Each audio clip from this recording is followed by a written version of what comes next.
नमस्कार, मैं हूं आपके साथ मयंक। आज 21 तारीख है और पिछले 12 घंटे के अंदर जो खबरें आई हैं वो इस ओर इशारा कर रही हैं कि अब ईरान पर हमला होना तय है। और जो मेरे पास खबरें हैं उसके मुताबिक टारगेट पर इस बार है इस्फहान और हमले की बड़ी शुरुआत इस्फहान से हो सकती है। ईरान का वो न्यूक्लियर सेंटर जिसके अंदर एनरिच्ड यूरेनियम होने की आशंकाएं जताई जा रही है, संभावनाएं जताई जा रही हैं।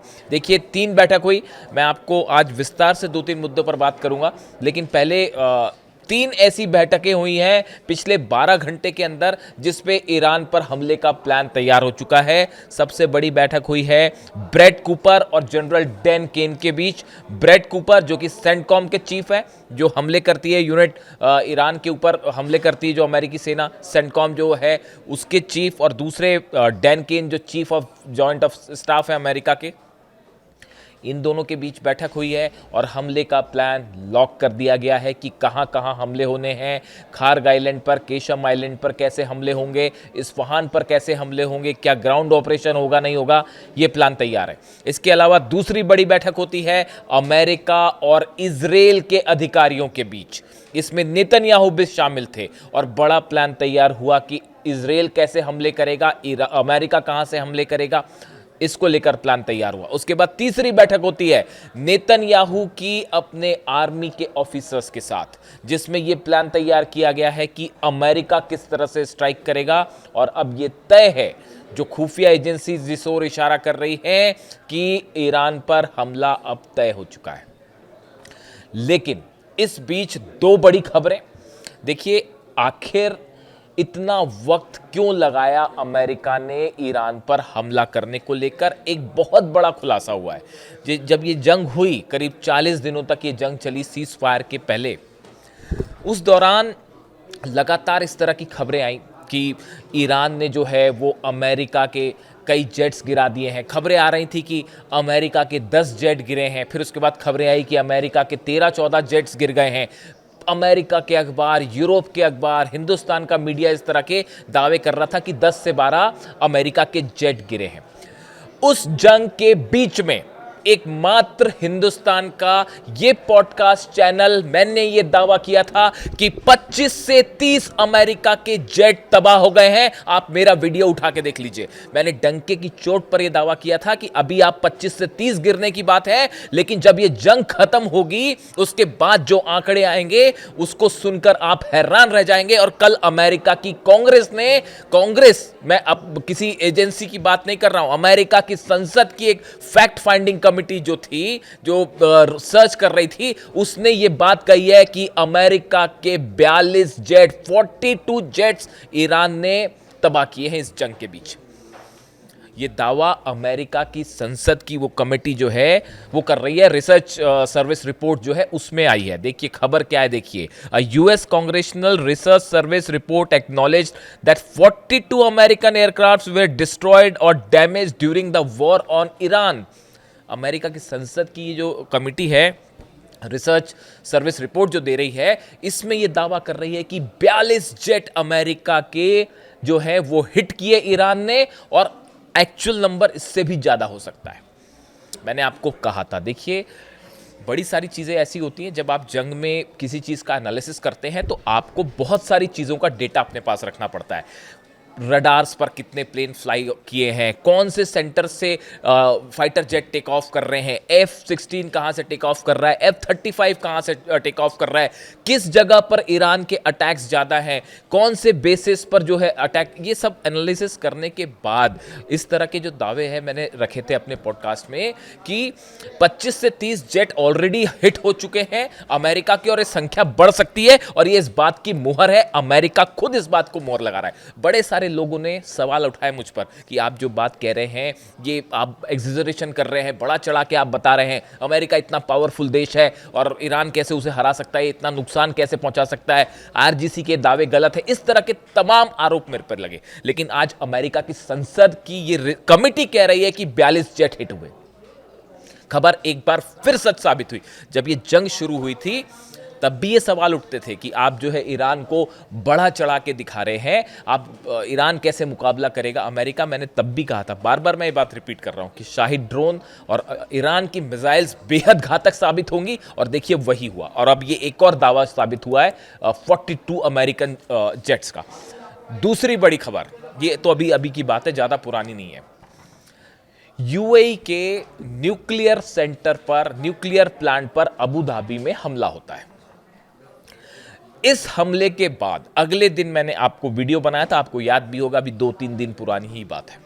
मैंने वीडियो बनाया था, मैंने आपको ये कहा था कि ये हमला किसकी तरफ से हुआ है ये साफ नहीं है, ये फॉल्स फ्लैग ऑपरेशन हो सकता है। जो रडार्स बता रहे थे, जो चाइना से खबरें थी, सोर्सेस से बड़ी सारी चीजें होती हैं जो आपको एनालाइज करनी होती है। जो रशिया और चाइना के सैटेलाइट्स जो बात बता रहे थे, वो ये कह रहे थे कि सऊदी अरब का एयर स्पेस ट्रैवल करके ये ड्रोन्स आए थे जिन्होंने अबू धाबी में न्यूक्लियर प्लांट पर हमला किया। और अब ये बात निकल के सामने आ रही है, इस तरह के दावे ईरान कर रहा है कि ये हमले इजराइल ने करवाए थे। इजराइल ने यूएई में अबू धाबी में न्यूक्लियर प्लांट पर हमला नेतन्याहू के कहने पर करवाया गया। इजराइल ने ड्रोन भेज के हमले करवाए गए।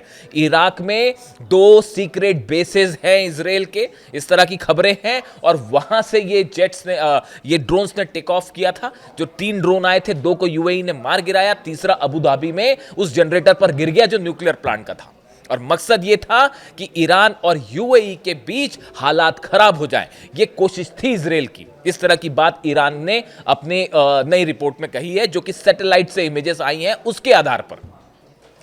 देखिए, मैंने वीडियो बनाया था आपको, मैंने यही सवाल उठाए थे कि आखिर ड्रोन आया। ये बहुत आसान होता है कि कहीं पे भी किसी भी अरब देश पर हमला हुआ, उसके बाद आपने दावे कर दिए। भाई, ईरान ने कोई क्लेम नहीं किया, आईआरजीसी की तरह आपको पैटर्न भी समझना पड़ेगा।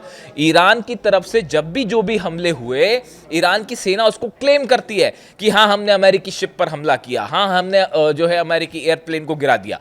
इस तरह के दावे ईरान की सेना अपनी तरफ से करती है।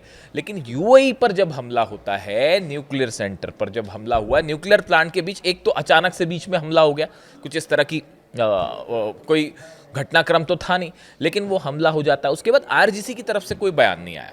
यहां तक कि यूएई ने भी कुछ नहीं कहा कि ये ईरान ने हमला किया या नहीं किया। इस तरह की खबरें आ रही थी कि हूती ने करा दिया होगा हमला, इस तरह की खबरें चल रही थी।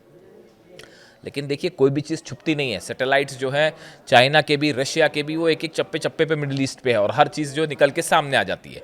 और अब जो बताया जाता है कि इसको समझने के बाद जो चीज़ें निकल के आई कि ये हमला इजराइल की तरफ से करवाया गया था, ऐसा दावा ईरान कर रहा है। देखिए, इंटरेस्टिंग बात देखिए। और यूएई में न्यूक्लियर सेंटर पर जब हमला हुआ, उसके बाद जब ये स्थिति बनी कि डोनाल्ड ट्रंप का बयान आता है, क्या बयान आया कि भाई मैं हमला करने जा रहा था, हम तैयार थे हमला करने के लिए, लेकिन सऊदी ने कहा, कतर ने कहा और यूएई ने कहा, इसलिए मैंने हमला टाल दिया। अब आप खुद सोचिए, अगर यूएई के न्यूक्लियर पावर प्लांट पर ईरान ने हमला करवाया होता तो यूएई अमेरिका को हमला करने कहता या रोकने कहता? लेकिन यूएई की तरफ से बताया जाता है कि हमला रोकने के लिए कहा गया अमेरिका को।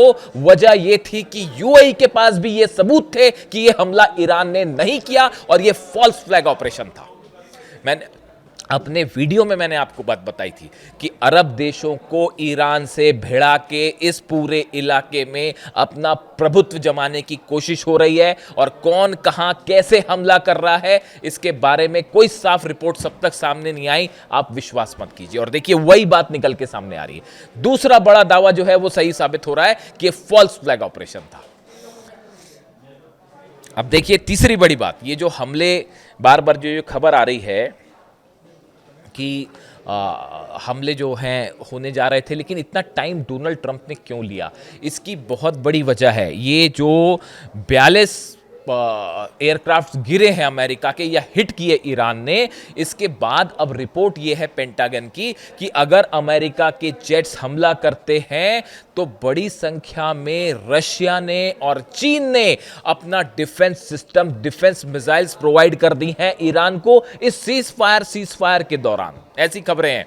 और ईरान ने अमेरिकन जेट्स का एक एक मूवमेंट जो है वो समझने की कोशिश की कि अमेरिकी जेट जब हमला करते हैं तो वो कहां से टेक ऑफ करते हैं, कितना मिनट लेते हैं हमला करने में, उनमें हवा में रिफ्यूलिंग कब की जाती है, कितने समय तक फ्यूल अवेलेबल होता है, रिफ्यूलिंग कैसे होती है, कौन से जेट रिफ्यूलिंग करते हैं, जो जेट रिफ्यूलिंग करते हैं KC-135 वो कहां से उड़ते हैं, इन्हें राउंड अबाउट लेने में कितना टाइम लगता है, एक एक चीज की जानकारी ईरान के पास है। और पेंटागन को यह पता है कि अगर अब की बार हमला होता है तो हो सकता है ये 42 इस बार गिरे, अगली बार 100 से ज्यादा अमेरिकन प्लेन्स गिर जाएं। बिल्कुल आश्चर्य की बात नहीं होगी। एक एक चीज की ईरान ने एनालिसिस करके बैठा है। ईरान की अगर हमला होता है तो कैसे अमेरिकन जेट्स गिराए जाएं, और इसकी हरी झंडी जानते हैं आप कहां से आई है? बीजिंग से आई है। देश के दो शक्तिशाली नेताओं की बैठक होती है, पुतिन और जिनपिंग की। उसमें विस्तार से बात हुई है कि कैसे अगर अमेरिका ने हमले किया है तो अगर हमला करता है अमेरिका तो कैसे इस बार डोनाल्ड ट्रंप की एयरफोर्स को तबाह करना है। इसका प्लान बीजिंग में तैयार हो चुका है। देखिए, मेरे पास कोई सोर्स नहीं है इस बात को प्रूफ करने का। मुस्तफा खामेनी की बताया यह जाता है कि पुतिन और जिनपिंग ने इस मीटिंग के बीच में मुस्तफा खामेनी को फोन लगाया गया और यह तय किया गया है कि आगे क्या करना है। संभवतः एक खबर बाहर आएगी तो उसके बारे में हम डिटेल में ऑथेंटिक जैसी ये खबर सामने आ जाएगी तो बात करेंगे। मैं रिपीट करता हूं आपको, पुतिन और जिनपिंग की मुलाकात के बीच ऐसी खबरें हैं कुछ खुफिया सोर्सेस से, मुस्तफा खामेनी को ईरान फोन लगाया गया, सुप्रीम लीडर को, और उनको बताया गया कि अगर हमला होता है तो क्या किया जा सकता है। कल मुस्तफा खामेनी का बयान आया है कि या तो हम शहीद होंगे या हम जीतेंगे, हम सरेंडर नहीं करेंगे। और ये पुतिन और जिनपिंग के बयानों के बाद आया है। आप जिनपिंग और पुतिन के बयान देखिए कि वो क्या कह रहे हैं। पुतिन का बयान ये आ रहा है, उन्होंने इस बात को साफ कर दिया है। देखिए, यूरेनियम को लेकर बातचीत कर दी गई है, जो ऑप्शन है वो सामने रख दिया गया है और ये डेड एंड है, आखिरी ऑप्शन है बस, कि अगर यूरेनियम रूस को दे दिया जाए, शायद हो सकता है ईरान इसके लिए तैयार हो जाए।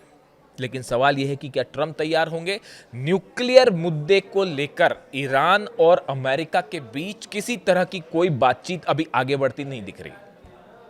इसलिए अगर आपको इस तरह की खबरें मिल रही हैं कि कहीं कोई डील की संभावना है, कोई डील हो जाएगी, वो डील नहीं होने वाली। ये जो तीन देश कोशिश कर रहे हैं, पूरा अरब कोशिश कर रहा है, क्योंकि ये बात अब सबको समझ आ चुकी है, खास तौर पर सऊदी अरब को मोहम्मद बिन सलमान जो है क्राउन प्रिंस, उनको ये बात समझ आ चुकी है कि अगर ईरान पर हमला होता है उसका नतीजा होगा कि वो जो एक 2030 का अपना एक पावरफुल इकोनॉमिक प्लान लेके चल रहे हैं वो पूरी तरह से जलकर खाक हो जाएगा।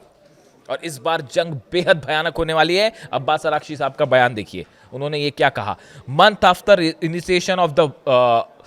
Months after initiation of war on Iran, US Congress acknowledges loss of dozens of aircraft worth billions. Our powerful armed forces are confirmed as first to strike down a touted F-35. Abbas Araghchi साहब ने कहा कि भैया हमारी जो सेना है उसने पहली बार जो F-35 जिसके बड़े गुणगान गाए जाते थे, हमने पहला F-35 डाउन किया है और ये ईरान की सेना ने कर दिखाया।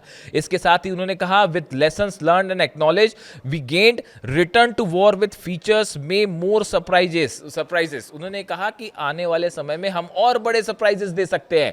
ये इशारा है एक बार अब्बास अरागची साहब विदेश मंत्री का ये कहना। बार बार देखिए ईरान की तरफ से बात कही जा रही है कि अगर अमेरिका ने हमला किया तो बड़ा सरप्राइज दिया जाएगा। ये बड़ा सरप्राइज क्या हो सकता है? क्या ये बड़ा सरप्राइज, ये जो 42 जेट गिरे, क्या इसी अंदाज में डिफेंस सिस्टम के जरिए जवाब दिया जाएगा? क्या बाबल मंदेब बंद कर दिया जाएगा, या फिर उस मिसाइल्स का इस्तेमाल किया जाएगा जिनकी रेंज पिछली मार के मुताबिक और ज्यादा है? और क्या नए ठिकाने निशाने पर होंगे? अरब तो पूरा जलेगा ही जलेगा, इसमें तो कोई शक ही नहीं है। तो ये इस ओर इशारा कर रहा है कि अगर जंग है तो अगर जंग होती है, अमेरिका हमला करता है, तो इस बार शायद पिछली बार के मुकाबले और घातक जंग देखने को मिले। इसमें कोई शक नहीं है कि कम से कम मिडिल ईस्ट में वर्ल्ड ऑर्डर बदल चुका है। यहाँ पे पुतिन, जिनपिंग और ईरान की परमिशन के बिना अब किसी तरह का कोई फैसला नहीं दिया जा सकता। हॉर्मुज में दोनों के जहाज आमने सामने खड़े हुए हैं।